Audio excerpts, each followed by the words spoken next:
Hello and welcome to the in-depth series section of Drishti IAS. I am Aisha Singh, and in today's video we will be discussing about the Arctic Ocean could be ice-free in summers by the year 2030. So the Arctic Ocean, which is known for its ice and its glaciers, might be losing its ice sheet by summer 2030. So let us first look at the timeline. First we'll be knowing about the news, then what is the consequence of the ice sheet which Arctic might lose, then melting faster than the models had predicted in past, importance of Arctic sea ice, what is Arctic amplification, what is its impact on India, in the end a mains practice question. This topic is of relevance from General Studies paper 3, which is environment. So this might be important from both prelims and mains. From prelims, that is Arctic amplification, what is its process. From mains, consequences, importance of Arctic sea ice. So let's see, the news has been taken from The Hindu Explained, and it says Arctic Ocean could be ice free in summers by the year 2030s, say scientists. So scientists in a recent study has said that what they have predicted before, Arctic might lose its ice sheet much before it and much early, that is by the year 2030s. So first of all, let us look at the map of Arctic Ocean or the Arctic region. So this is the map of Arctic region, and if we will look at the world map, then Arctic lies on the northern side and Antarctica lies on the southern side. The map which we on normal basis we see. So on the northern side is what Arctic lies, and if we look at the upper side, then this is the view that we get. So this is the Arctic region or the Arctic Ocean. It covers parts of Russia, little bit of Finland, Sweden, Norway, then the northern part of Greenland, and also part of Canada and USA, Alaska part. So this is the Arctic Ocean or the Arctic region, and North Pole also lies in the Arctic region. So what the news says is that the new study in Nature Communication has been published, and it says that the Arctic Ocean could be ice free in summers by the year 2030. Ice free means that a region which is known for its ice sheets, the region which is known for its huge glaciers over thousands of years, might lose its ice sheet, might lose its glacier. And the region has been said about the climate change and the global warming and the increasing temperature of the earth. Even if we do a good job of reducing emissions between now and then also the Arctic Ocean might lose its ice sheet by the year 2030. And 2030 is sooner than most scientists had thought possible. So during the time of 2000, many studies which was published predicted that the Arctic Ocean might lose its ice sheet, but way ahead. But the phenomena which we are seeing at present is telling us that the ice sheet of the Arctic might be lost way much earlier than it was predicted. And the disappearance of sea ice at the top of the world would not only be an emblematic sign of climate breakdown, but it would have global damaging and dangerous consequences. This dangerous consequences is the word which many scientists are worried about, because there is an ecological balance that has to be maintained in an ecosystem, and for the better and the proper functioning of the ecosystem, the ecological balance has to be maintained. And Arctic Ocean, the ice sheet of the Arctic Ocean plays a very important role in maintaining that ecological balance. And the dangerous consequences we will be knowing about while we move through the video.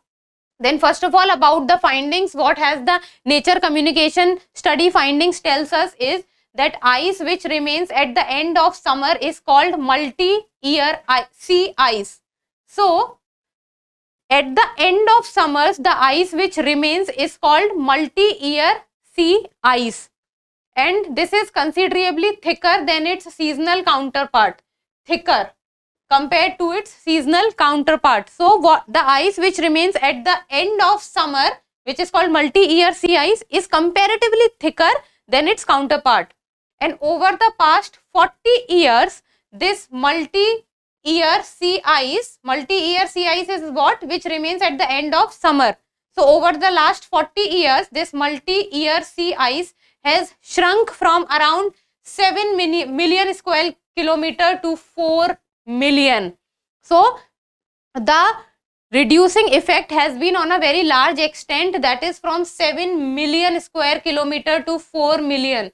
That is 2 million square kilometer has been lost, and this loss is equivalent to roughly the size of India or 12 United Kingdoms, and this is the amount of ice that has been lost in the last 40 years. So the loss of ice has been very significant.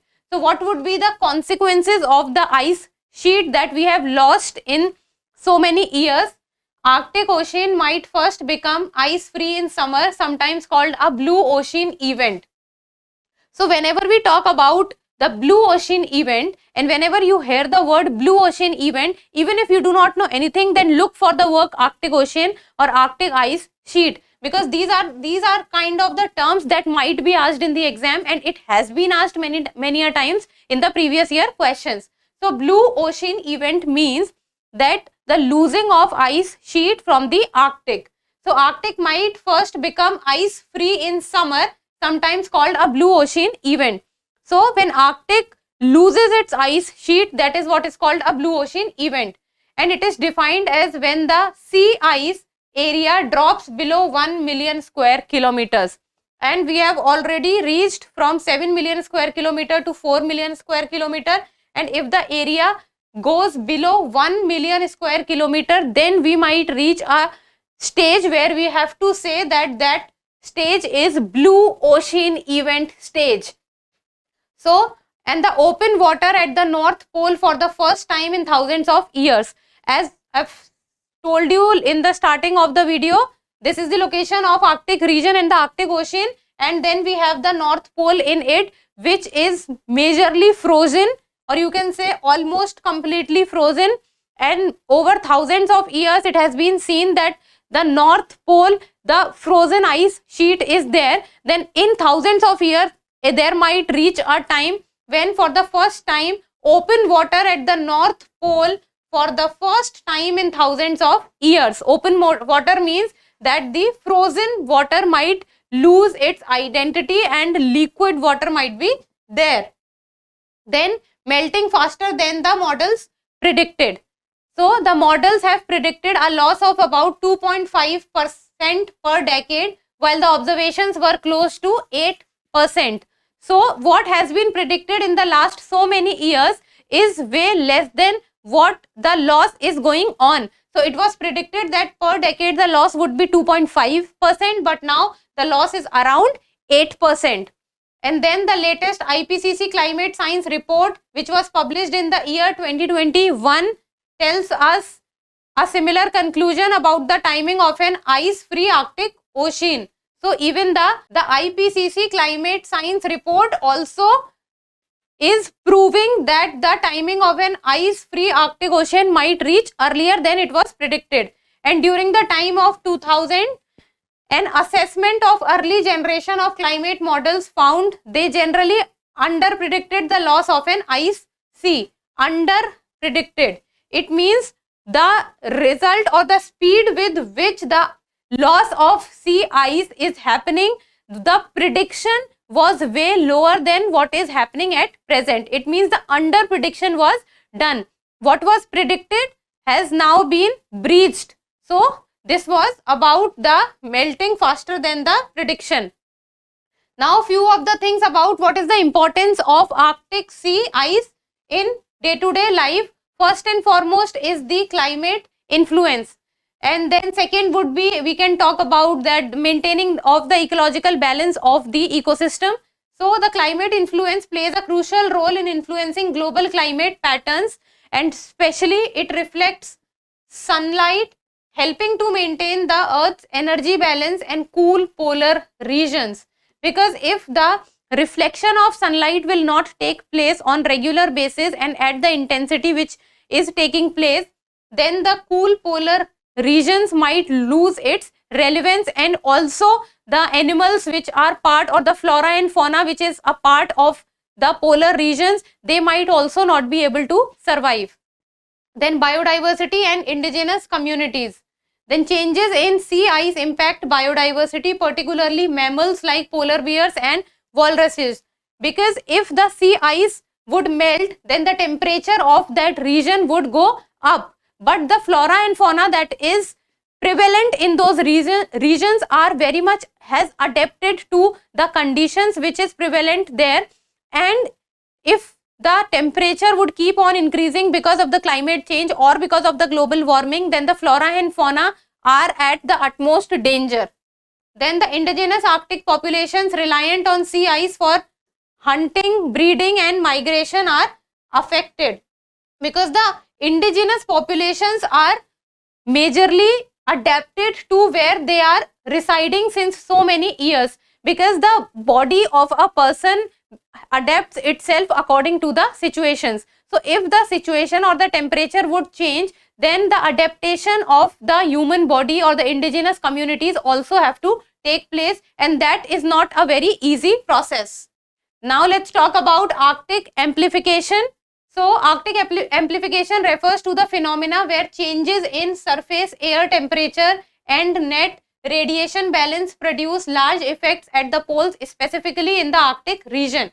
So basically, whenever the word Arctic amplification comes, there are few very important, and a very layman's term that I tell you is, look for, first of all, the temperature rise, then the Arctic ice melts or the Arctic ice sheet melts.